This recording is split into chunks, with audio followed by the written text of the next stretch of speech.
Well, I would say I think it's realistic, but I also think it's a very aggressive goal.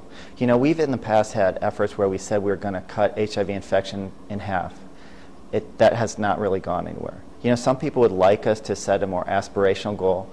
I don't know that that would really help us get further down the goal line.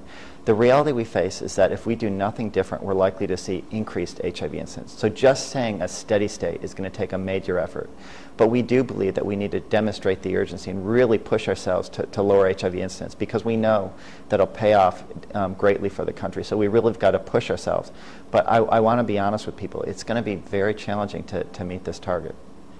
How do we do it? What are the tenets that are called for in the strategy?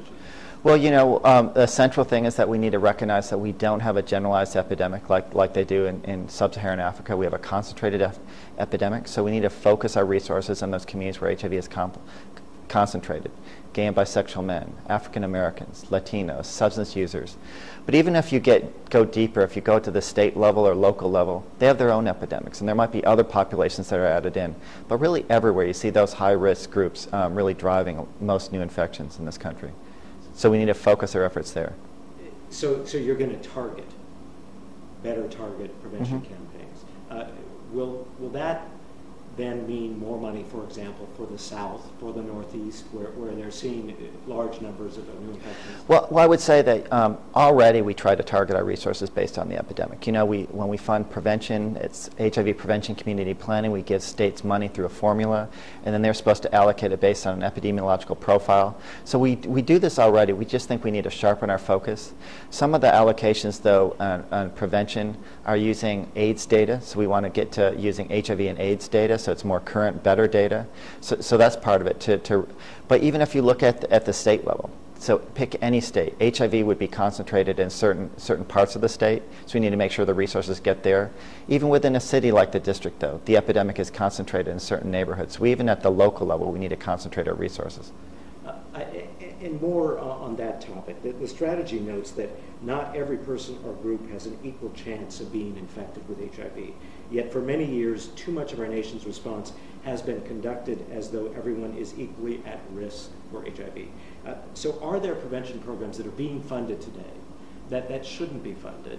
And what might happen to that? Well, you know, I think one thing I would observe is a lot of our prevention efforts are focused on the general population. We assume everybody is at risk, instead of really focusing honestly about who are the groups at greatest risk.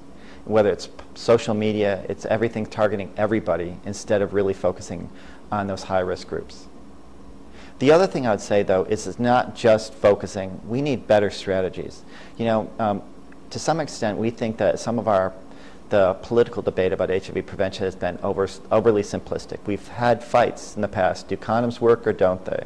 Is there going to be a vaccine on the horizon? Is there going to be some magic pill? What about prevention education?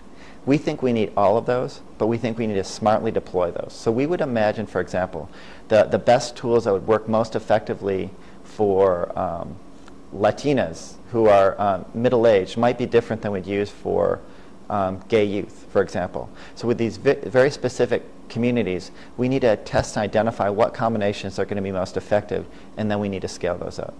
And if it's not an evidence-based prevention program, it's not going to get funded in this administration. I wouldn't go that far. I think there's still a lot we need to learn, but I think we need to, when we come up with good ideas, test them out. And we're not in a place where everybody has a great idea where we suddenly say, oh, we're going to invest resources in it. We can test some things out, but we really want to scale up those things that we can demonstrate are effective. Can you reduce HIV infections? Can you meet your goal without devoting more money to prevention at the federal level, particularly since so many states are gutting their prevention programs? Well, again, we can't do it alone at the federal level, and this isn't our goal. This is a national goal that requires states and others to do their part as well. But I think that you know, we already spend $19 billion a year on the domestic AIDS epidemic. Those are a lot of resources that if we target better, we should be able to expect to have greater results. But I'd also say that the President, when he committed to this strategy, said that it would promote greater investment in AIDS. So just like we've done in our last couple budgets, we've, in these tight times, we've prioritized increases in HIV prevention. But for those to continue, we've got to start showing the American people we're delivering results.